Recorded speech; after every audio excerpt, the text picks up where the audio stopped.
I'd like to introduce David Anderson to you now. Over a period of 30 years, David Anderson has worked for several of America's premier financial institutions as a specialist in the evaluation of international political and economic risk. After 9/11, and with the publication of his book, Holy War, The Blood of Abraham, he began to focus on Abrahamic religious belief as an underlying force driving world conflict. The Infidels, a book centering on Islam, came next. 2 years ago, his interest turned to the images incorporated in Abrahamic belief that are now acting as an impediment to human species survival. He wrote his third book, Q, Will Human Species Survive? It shows how Judeo-Christian Islamic thought, in its archaic, biblical, Quranic form, has been a powerful element working against solutions to the world's social and ecological problems. While being a harsh critic of present-day orthodoxy in Judaism, Christianity, and Islam, David remains a devout follower of the ideas of Jesus as they were revealed in the Gospel of Thomas, discovered in Egypt near the monastery of Nag Hammadi in 1945. The Eastern mysticism expressed by Jesus in that Gospel dominates his argument that unless the world is able to rethink the religions of Abraham, we may only have a few centuries before our species is threatened with extinction. David? Thank you, Charles. And thank you, Sandra, for sharing your home with me and allowing me to present my thoughts and ideas to this very august group. This subject matter, as you can see, is very serious. We have great critics of religion like Sam Harris and Richard Dawkins, Christopher Hitchens, atheists. It's very easy for them to take that one-sided point of view. If you look at the Crusades and you look at some of the atrocities perpetuated by all three of the religions, not just Islam. I choose to look closer and to find the bright light. And that's why I chose to concentrate my efforts on the Nag Hammadi Gospels, and in particular, the Gospel of Thomas, found at that site in Egypt in 1945. Let me tell you how I got here and how I came to be what I am. I was a fairly devout Christian, like many Christians. I had traveled around the world, attending churches here and there. My grandfather was a Lutheran minister, so we had that sort of thing in the family. Swedish Lutheran minister. He had a Swedish sermon on Sunday and then an English sermon. Those were the years when you had a multi-ethnic America, truly. Brought up that way. When I came to Florida, I joined in Boca Raton a Lutheran church, which was a very fundamentalist Lutheran church. I didn't know that. I just joined. You know how it is. You go and you church shop. I guess Jewish people synagogue shop, or maybe Muslims, mosque shop. I became active. I became a Stephen minister, which is an ecumenical ministry among all Protestant beliefs, helping people who have problems. I became a leader, which means a teacher. Fairly active. It was 9/11. How many of you saw the buildings in 9/11 with those bodies falling off? Those films are indelible in my mind. It was the Sunday after 9/11, and the minister, who was an excellent sermonizer, a charming man, said he felt so sorry for those people who were falling to their death from the World Trade Towers, because they those people who did not believe in Jesus as their personal Savior were not going to heaven. It hit me like a brick.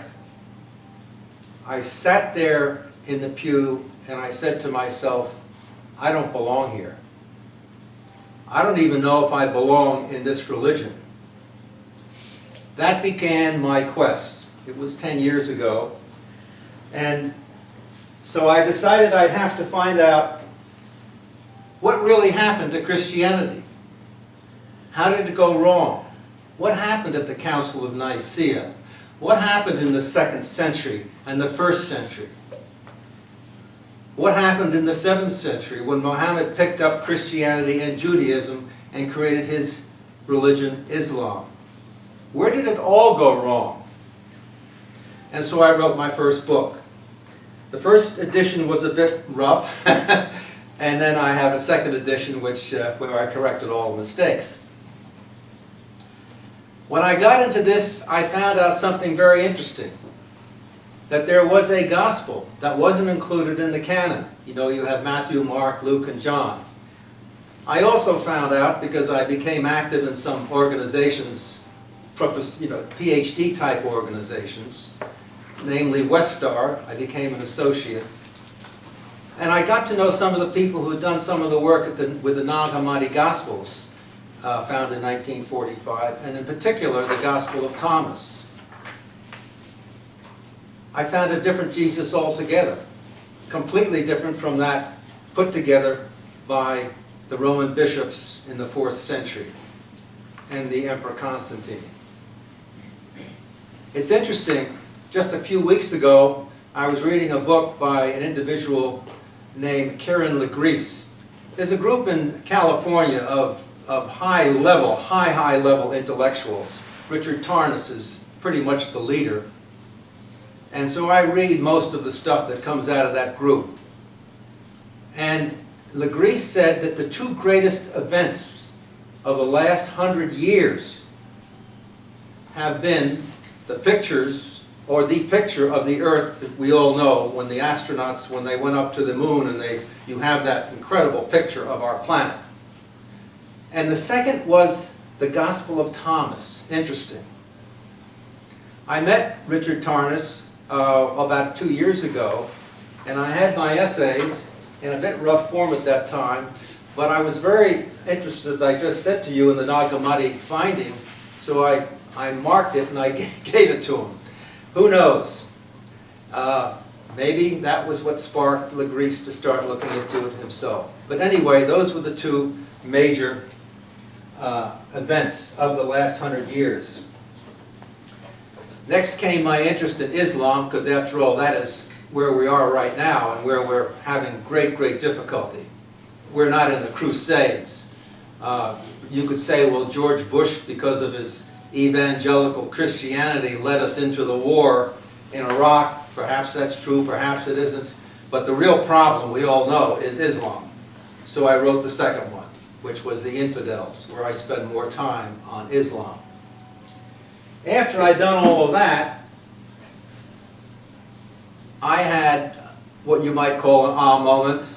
It wasn't an epiphany, it wasn't a bright light, but I suddenly realized that this problem that we had with this conflict in these religions was more serious than it appeared to be on the surface, because the issue had become whether the human species can survive. Here you had a religion, or religions, that believe in the end of times. And even those in those religions who will say, well, I don't really believe it. And mind you, over 50% of the American public believes that we are in the end of times. Those are the churchgoers and not the churchgoers. And this idea exists in Judaism, in Christianity, and Islam. Now the fact of the matter is, it's in there. It's stuck in the minds. The other fact, and this is where I've spent the last 2 years, and just before that in writing the book, we are in deep trouble. We may not be here in 200 or 300 years. Global warming is a reality, and it's far more serious than global warming, and I'm going to get into that. It has to do with population, with the exponential growth of the world's population. So, that's where I am right now.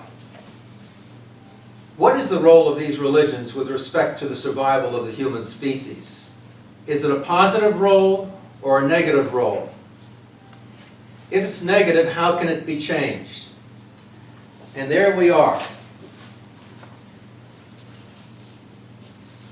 Just some detail on the Gospel of Thomas, and quoting from one of my essays.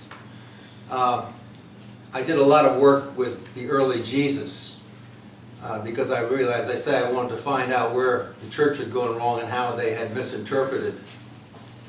In the Gospel of Thomas, he makes the statement that heaven is all around you. You just can't see it. Now that statement also creeps up in one of the canonical Gospels.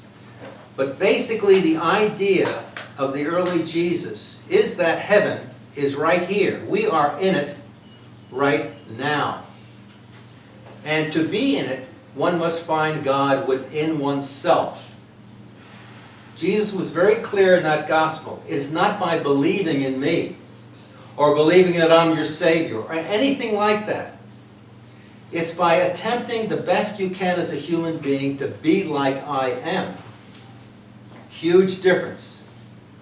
And it's very, very clear, of course, why the Roman Catholic Church declared it heretical and still has it declared heretical today. You don't have to walk through the doors of a church to find heaven, or to find eternity, or to find spirituality. You simply have to be good, and you have to look inside yourself. So we're into mysticism here. We're into metaphysical thought here. The empire. This is what the situation really was. The empire had begun its decline. A young Jewish wisdom teacher and healer from a remote province, racked by royal ineptitude, temple corruption, religious dissension, sharp ethnic hatred, and Roman brutality, appeared on the scene. He said the kingdom of God was here on earth, both inside and outside of us. We just don't see it. Now, if you can picture that in your mind, picture that situation at that time.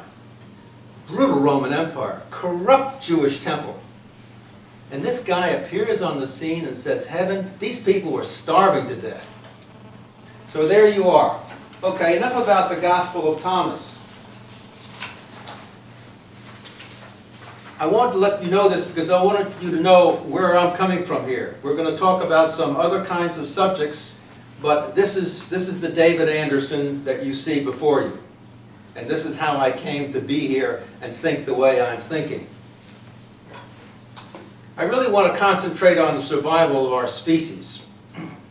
And as I said, I'm going to weave in the religion as we go along. I'm going to approach it from three different angles. One, the religious, which I just mentioned to you, but we're going to go into the metaphysical beyond that. We almost have with the Gospel of Thomas just a few minutes ago. But I'm going to go into the anthropological, which is going back 3 million years in time, bringing us up to the present date. And then we are going to talk about this survival, about our planet, planet Earth. To set the stage here, because you might be saying, well, why should I believe in David Anderson? He says CO2 is rising and so on. You know, what's the big deal? I heard on Fox News that there's nothing to worry about, or on some other kind of broadcast or so.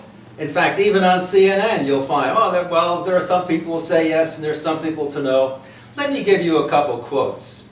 And these are just two individuals. I have 114 quotes in the source area of my essays, in the appendix. 114. It goes on and on. I stopped putting them in there because I just got tired of doing it. I could have 200 today. But let me just quote from two very prominent people. One is Sir Martin Rees, professor of cosmology and astrophysics, master of Trinity College at the University of Cambridge, honorary title of Astronomer Royal. This is what he said in 2008. I think the odds are no better than 50-50 that our civilization will survive to the end of the present century. Our actions today may make the difference between a near eternity filled with ever more complex and subtle forms of life and one filled with nothing but base matter. Now that's Sir Martin Rees. Okay, let's jump into 2010. This is Thomas Lovejoy, Chief Biodiversity Advisor to the President of the World Bank, Senior Advisor to the President of the United Nations Foundation. It is clear that the targets and timetables most nations are bringing to the table at Copenhagen are insufficient to safeguard the living planet and the biological underpinnings of sustainability. We are talking about the end of the human species. Not within 16,000 years or 50,000 years or 1,000,000 years. We're talking about the end of the species within 1, 2, 3, 400 years. This is serious business. We shouldn't be fighting wars in Pakistan or Afghanistan. We should be thinking about this very serious business. The United States, Copenhagen was a complete failure. The subsequent meetings in Mexico were a complete failure. The world is not stopping the emissions of CO2. The temperatures have gone up 2% in the last 50 years around the globe. The Mississippi River is flooding. Clearly, anybody with a head on their shoulders has to admit that we are having some very, very big changes in the weather patterns of America and of the rest of the world. Now, we can ask ourselves the important question, does it really matter? And here's where we get into the atheist view as opposed to the spiritual view, shall I say. If there is no God, if we are just flesh and that's the end of it, which you'll hear people say all the time, when I'm going, that's the end of it. If there is no real spirituality to us, no other dimensionality to us, what difference does it make whether we're here 200 years from now or not? We came, the dinosaurs were wiped out 50 million years ago. I'll talk about Lucy in a minute and the findings in Africa. 2 or 3 million years ago, the first bipedal creatures. And now we have ourselves. Does it really matter? So you see, religion plays a very important part. Either we have another dimensionality in this universe, some sort of spiritual dimensionality, or it really doesn't matter. An atheist would say, well, I don't believe in God, but then they can't define God. How can you not believe in something that you can't define? You can either believe it or not believe it, but you have to acknowledge it. It may be and it may not. And that's where we are with respect to our religions today. And we're talking about the most progressive people today in Reform Judaism, in progressive Christianity, and a small smidgen in Islam. There is some hope here, in other words. There is hope that there is an understanding coming about of some other form of dimensionality, which is not quite what appears in the scriptures. So that's something we have to think about. Well, let me just say a few words about who we are, to put this into a proper perspective. And I'm going to read from one of my essays here. We're the only known biological form of life in the universe. endowed with the necessary intelligence to comprehend the universe. Think about it. We're the only ones. Chimpanzees can't do it, spiders can't do it. It's you and I sitting here in this room this evening. We are it. We're the only known biological form of life in the universe endowed with the necessary intelligence to comprehend ourselves. You sitting here can comprehend who you are. Elephants can't do that. They have memory, they love their offspring, whatever else, but we're the only ones who can actually comprehend who we are. I'm sure every one of you sitting here does it every night before you close your eyes. And who am I? You start to think about yourself. Number 3, we're the only known biological form of life in the universe endowed with the necessary intelligence to comprehend the possibility of a dimension beyond ourselves. Somewhere along the way, we developed the ability to comprehend a dimension beyond ourselves. Okay, this is who we are. So, as you can see, I'm beginning to move along here in a way that will distinguish each of you here from everything else. And the next point, of course, is, does it really matter? If we can comprehend, if we are these unique individuals, if we have this uniqueness that I just described, wouldn't it be a shame if we destroy ourselves within 200 or 300 years? If we've developed this sort of level of intelligence, I would say, in terms of sinfulness or evil, that would be the ultimate, wouldn't it? We have actually destroyed this wonderful experiment. So there we are. Now let's talk about how we got here. And I'm going to discuss this from an anthropological point of view, because that's very important. We know the dinosaurs were wiped out, and I was in the British Museum just maybe a couple months ago, and honestly, the skeleton of the dinosaur, it's 45 feet long. It's the biggest thing you've ever seen in your life. And they've got it, every bone in the British Museum. Amazing. They were wiped out.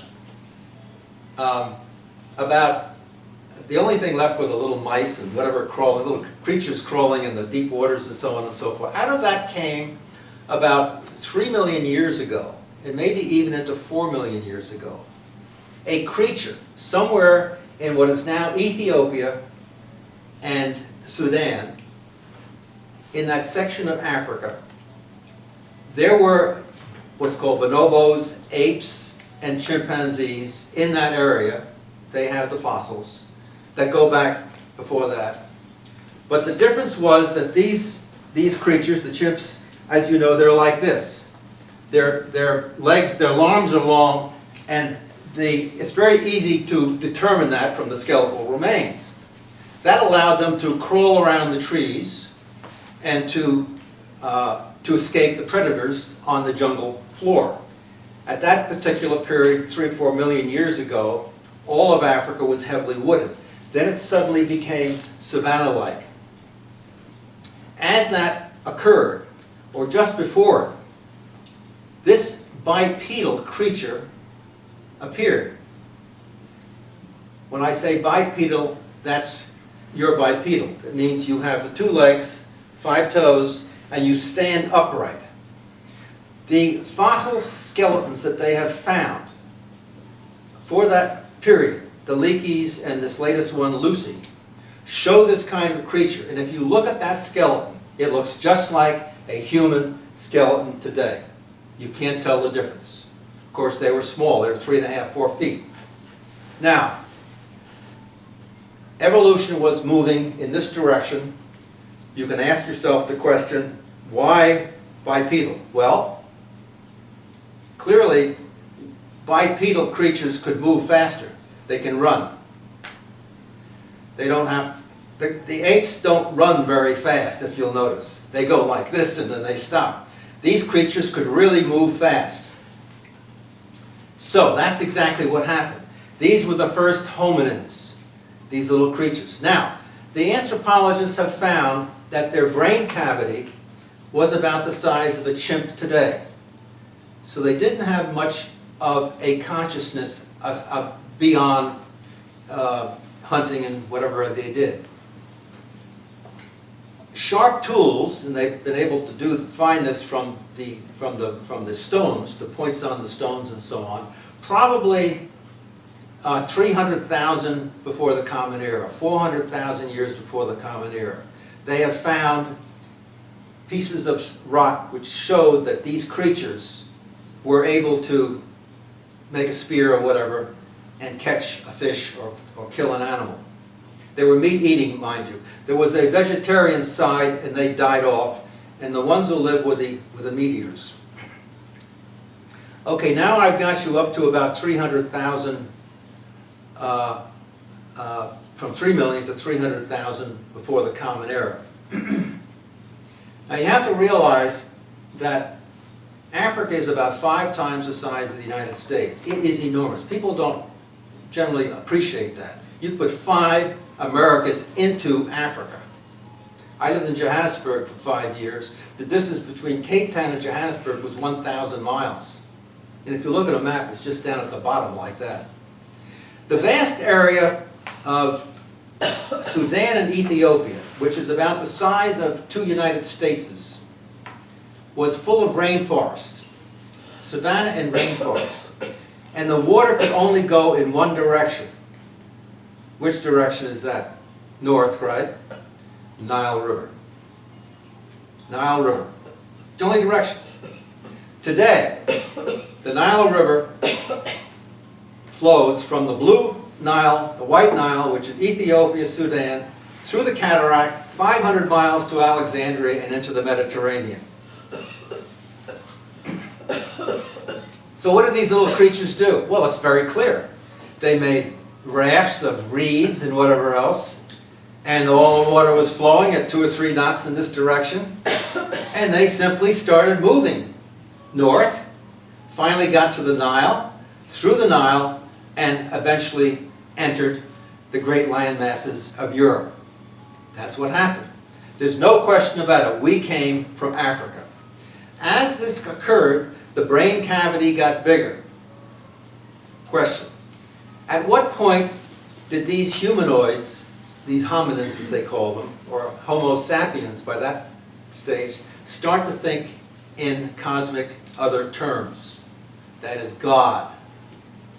Start to think in the higher levels of intelligence, that we start to paint, start to be Mozarts, start to be Bachs, Picassos. At what point did this occur? Well, we know that the Egyptian culture went back about 3,000, 4,000 years before the Common Era. And of course, Egypt is an incredible story. I was over there.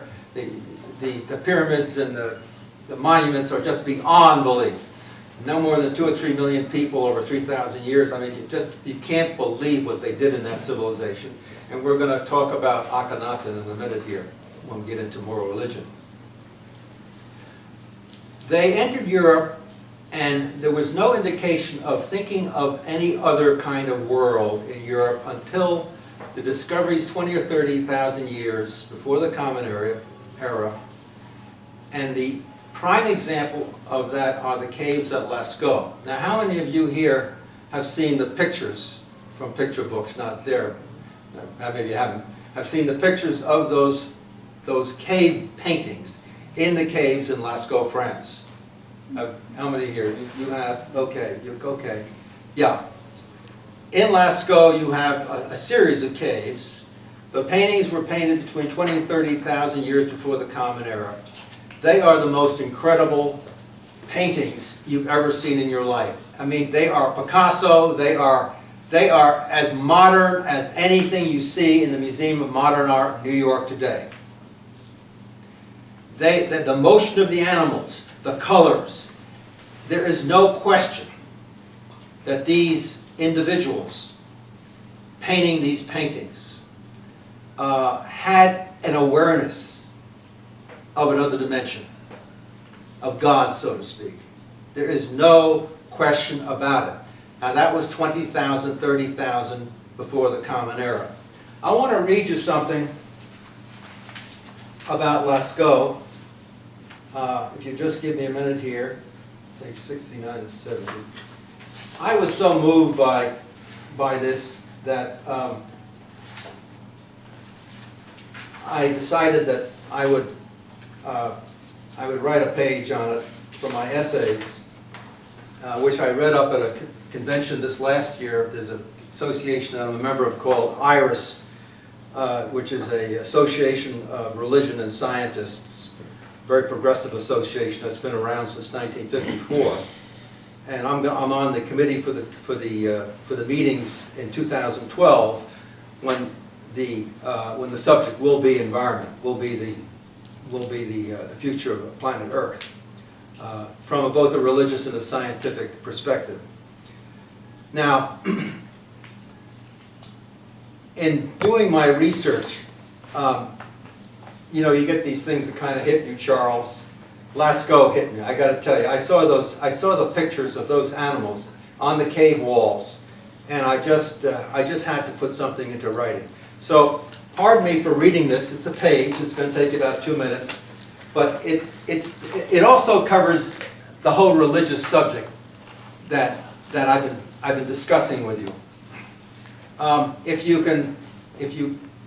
seen the pictures, close your eyes and think about them. Otherwise, you can keep your eyes open. Sometime in the dim past, in the caves of Lascaux, the first brushstrokes were made. Cave painters began the great painting. Cave walls suddenly became the backdrop for the deepest reaches of the human mind. The magnificence of the cosmos was being revealed. For generation after generation, they came from all around, torches lit, to gaze in awe. Then time passed by, as many as 20 or 30,000 years, and the awesome mystery revealed in the caves was forgotten. But the curiosity did not die. People began to return to the caves, so many in fact, that in our age the decision was made to seal them.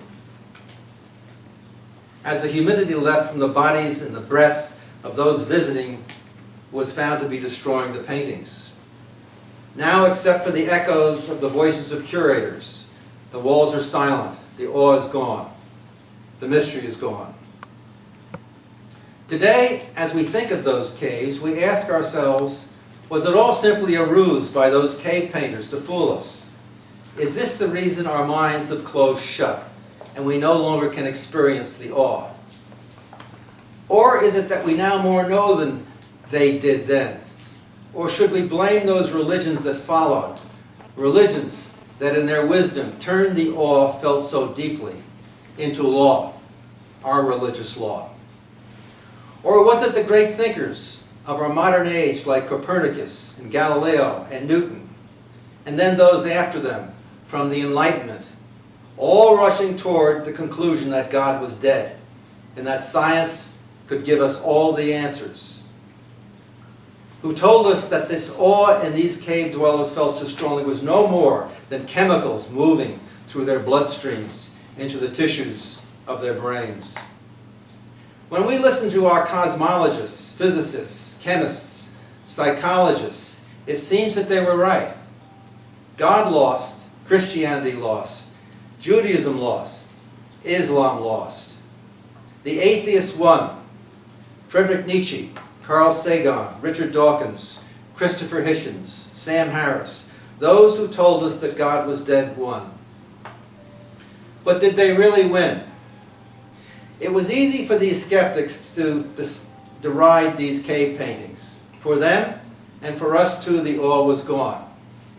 The paintings had been reduced to artifacts from another age. First our temples, then our synagogues, then our churches, then our mosques that told us that God was not at Lascaux. He was elsewhere. Then we each gave our own meaning to God. So, as years passed, this God revealed in those cave paintings became a confusion of strokes, brushstrokes, laid one next to the other in no apparent order. A collage of pretension, each stroke screaming on its own cacophony of light and sound. The once subtle images on the cave walls that arose out of the delicate chiaroscuro had become unrecognizable.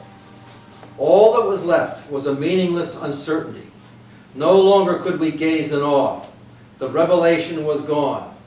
No longer would we be satisfied. All we could now see in the painting was a God buried in scriptures and creeds, hidden in synagogues, churches, and mosques, a God who had lost his meaning. So it was easy for the skeptics to be so critical of us. But that does not mean that they won. We were not about to give up. We would continue our search. We would go back and start with those who went into those caves. We had a sense that what they saw so long ago is still here among us. Again, that gives you my view, and I think that is very much the view that was expressed by Jesus in that Gospel of Thomas that was declared heretical by the Roman Catholic Church. This battle has been going on for a long time, and I was in Egypt just before the revolution, and of course, as you can tell, I think about the religious parts of things, and so the Egyptian culture really fascinated me. I noticed in the study, Sandra, you have a bust of Nefertiti and one of Tutankhamun, and so I got into the Egyptian religion. And of course, during those 3,000 years in Egypt, they had gods all over the place, and stories, and went on and on and on. And you had a kind of a three-part society. You had the pharaoh, well, four-part actually. You had the pharaohs, who were the almost gods themselves, depending upon how they define themselves. Then you had the priesthood, and the priesthood went through succession in the families. And they kept the people completely under fear, basically, because of all these gods and whatever. The priests also collected the taxes, very interesting. And then you had the army, and then you had the people. And that kept the society tightly held together for 3,000 years. Well, about the year 1200 before the Common Era, there was a pharaoh, Akhenaten, who, first his name was spelled T-O-N, Akhenaten, and then it was changed to Akhenaten, T-E-N. And the reason was this. Sort of the superior god in Egypt was Aton, A-T-O-N. And he was just one of many, but he was kind of the big cheese, this Aton. And he went up and down depending upon who the pharaoh was. Well, Akhenaten, he got an idea from this universality of thought. And at that time, the god of the sun was Aten, A-T-E-N. Akhenaten became the first monotheistic pharaoh. He declared that there was only one God in Egypt. And of course, he disturbed the priesthood tremendously, you can imagine. But he was pharaoh, so he had all power. They more or less banished him to the west side of the Nile, where he set up his own community of people who felt like he felt. Now you've got to realize that Aten was the sun god, but it wasn't that he was worshiping the sun. He saw the sun as the ultimate source of power, of energy. After all, I mean, you had the night, you had the day, you had the crops, you had this and that. And it was really the energy of this body that he was worshiping as the god. So he called himself Akhenaten. He lived a fairly full life, and nobody bothered with him except for the priesthood was very, very upset, of course, in Egypt. When he died, his son, and he was married to Nefertiti. Nefertiti was a commoner, and we see those busts, absolutely beautiful woman in museums today. Now we also see the busts of Tutankhamun and all the gold chariots and whatever. Tutankhamun was his son. And when Akhenaten died, Tutankhamun went back to the other side of the Nile to the old palace. And suddenly he disappeared.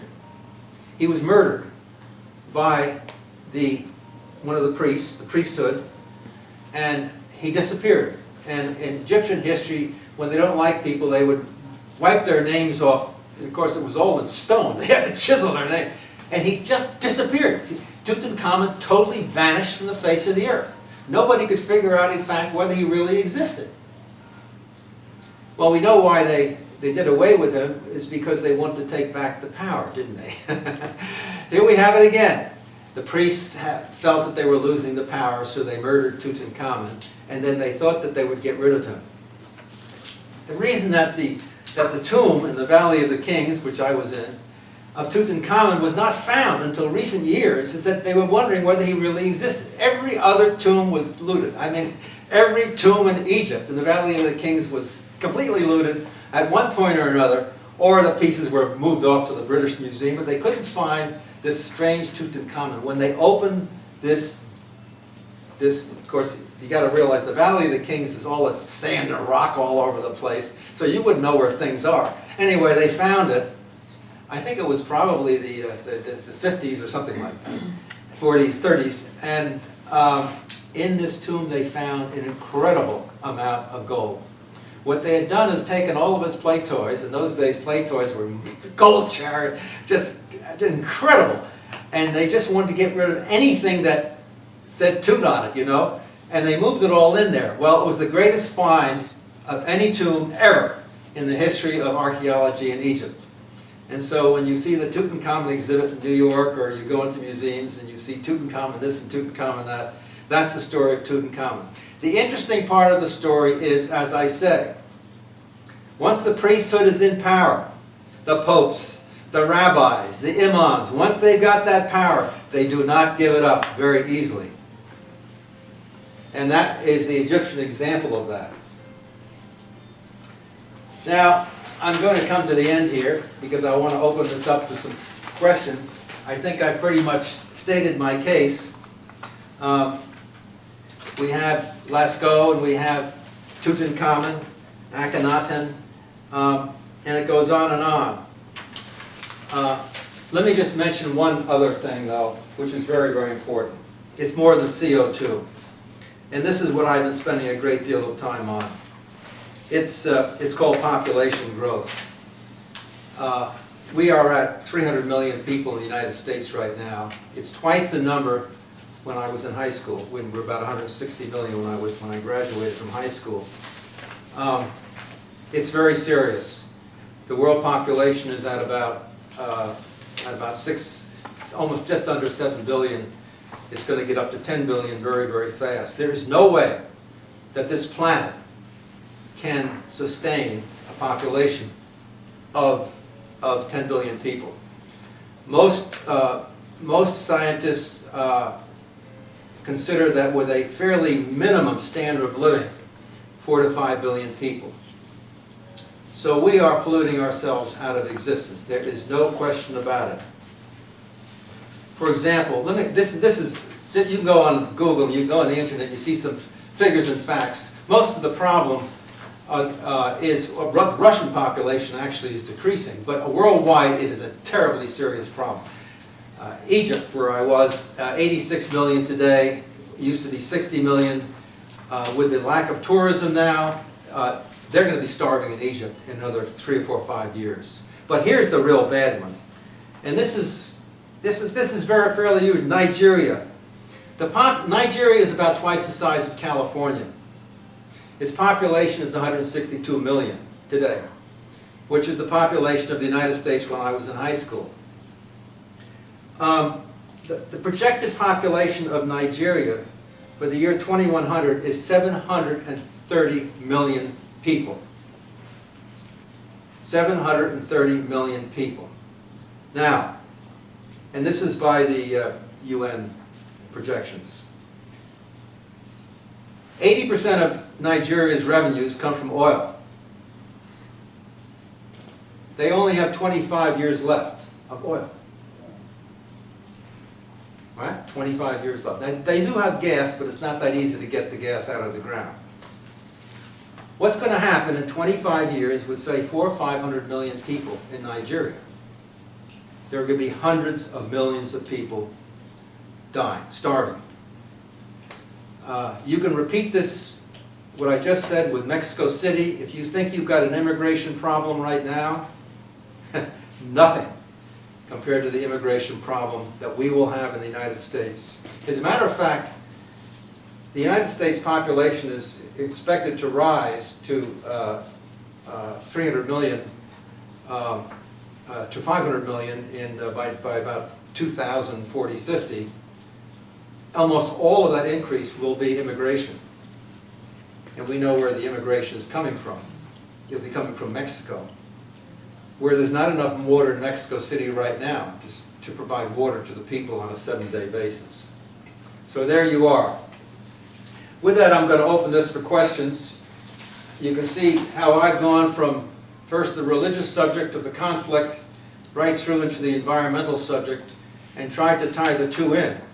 Because unless we can solve the religious problem, first getting rid of the acrimony, but then figuring out who we really are in cosmological terms, who we really are, unless we can get a bead on that, we're in trouble. We're in trouble. These things are holding back the real issues. The real issue of our human society today is providing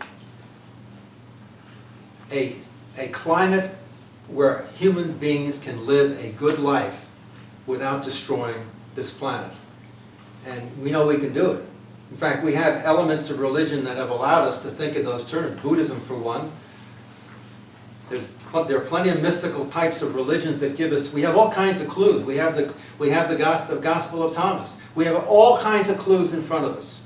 And all we have to do is to try to put them together. But right now, it's not being done, so it's a very sad situation. Thank you very much, and we'll open it for questions.